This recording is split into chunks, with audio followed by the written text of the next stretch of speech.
You rearrange the furniture on a Tuesday afternoon. Nothing dramatic. The couch moves 3 feet to the left. The coffee table rotates 90 degrees. Maybe you bring in one new lamp. Your dog walks in, sniffs the couch in its new position, looks at you once, wags his tail, and jumps right up.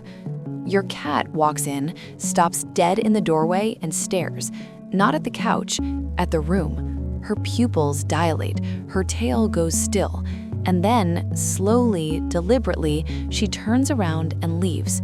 She won't eat her dinner that night.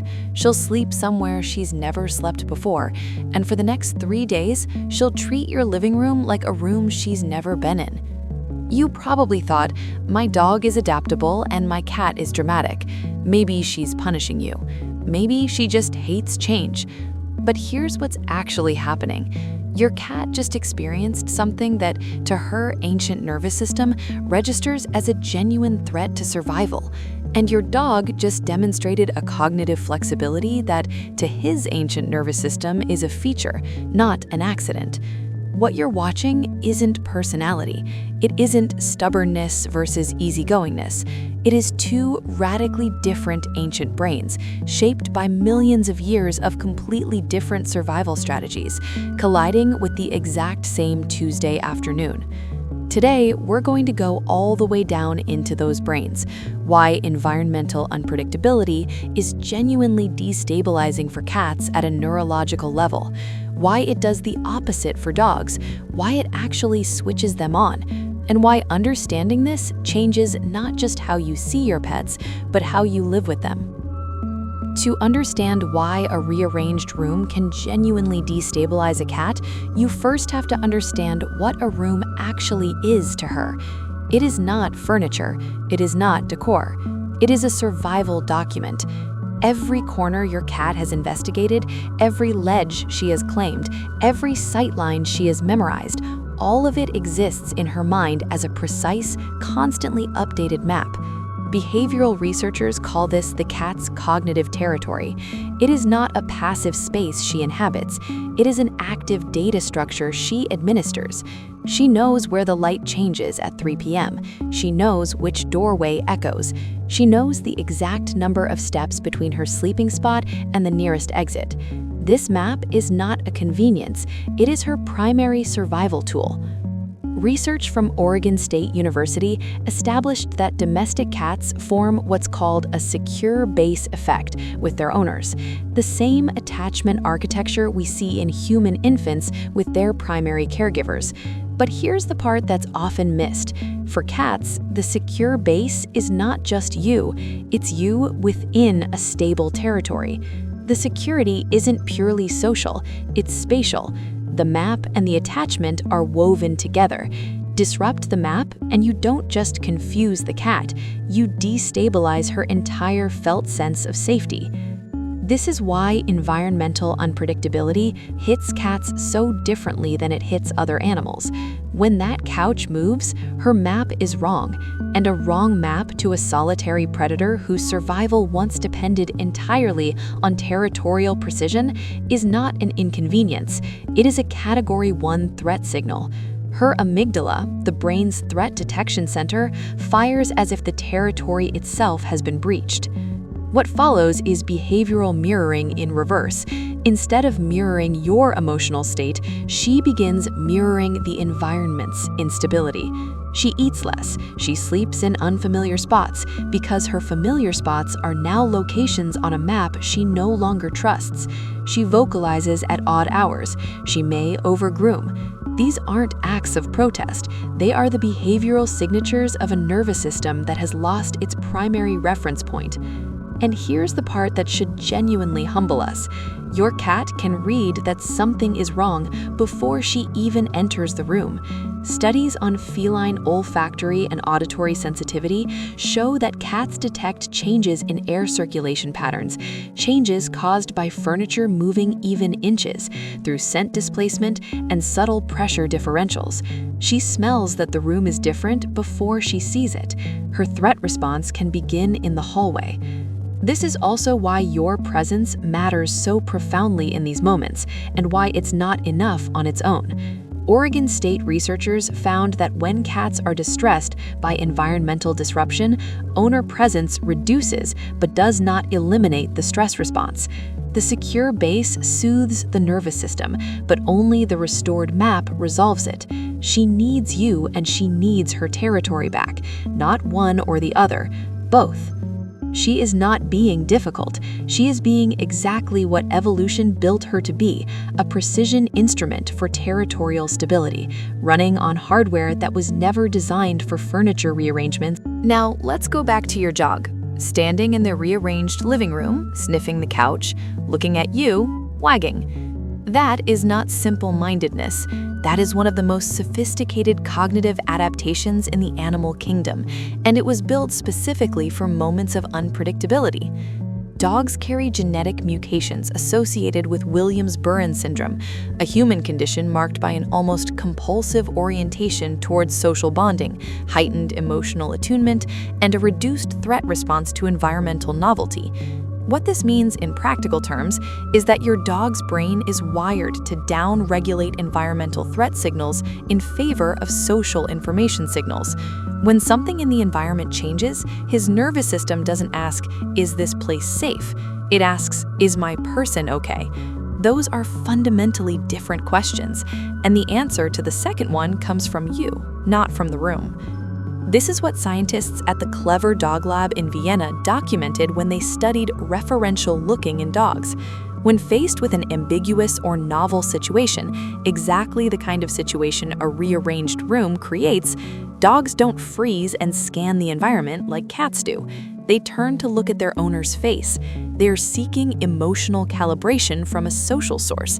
They use your expression, your posture, your breathing as a real-time threat assessment tool. If you are calm, the room is safe. If you are tense, they escalate.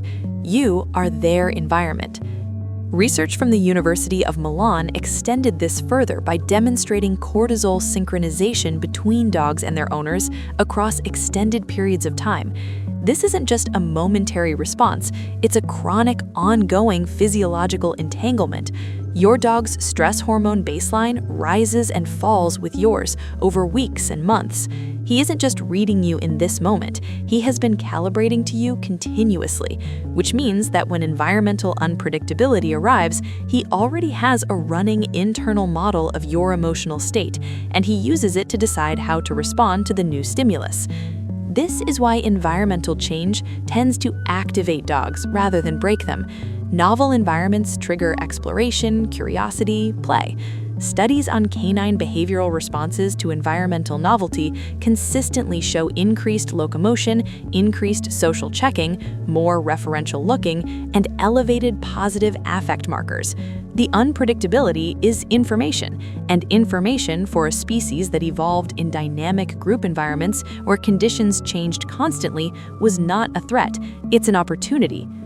Think about what a pack environment actually looked like across 10,000 years of co-evolution with humans. Moving camps, new territories, changing group members, variable food sources.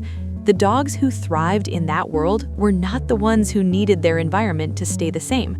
They were the ones who could read the group's emotional state and recalibrate instantly. Adaptability was the survival trait. Stability was not the goal. Cohesion was. So when your dog sniffs the new couch position and looks at you and wags, he isn't being simple. He is executing a 15,000-year-old algorithm. Environment changed, check the pack is calm, situation is safe, explore. 4 steps, fractions of a second, ancient and elegant. Now hold both pictures at once, because the contrast here is one of the most clarifying things in all of animal behavioral science. Your cat's primary stability anchor is the territory. Your dog's primary stability anchor is you. That single difference cascades into almost every behavioral divergence we see between these two species. When unpredictability enters the environment, the cat's threat system fires because her anchor has been disturbed. The map is wrong. The secure territory, the thing her nervous system has been maintaining and monitoring as the foundation of her safety, has been altered without her consent and without warning. Her stress response is not irrational. It is perfectly proportionate to the loss of her primary stability structure. The The dog's threat system, by contrast, barely registers because his anchor, you, hasn't moved. You're still there. You're still readable. The room changed, but his stability source didn't. Environmental unpredictability for a dog is stimulus without threat. It's noise against a signal that's still broadcasting clearly. This is also why the interventions that help each animal are so different. A distressed cat needs her territory restored, furniture back in place, scent marks reestablished, familiar pathways reopened. Holding her doesn't fully resolve it because the problem isn't social, it's spatial.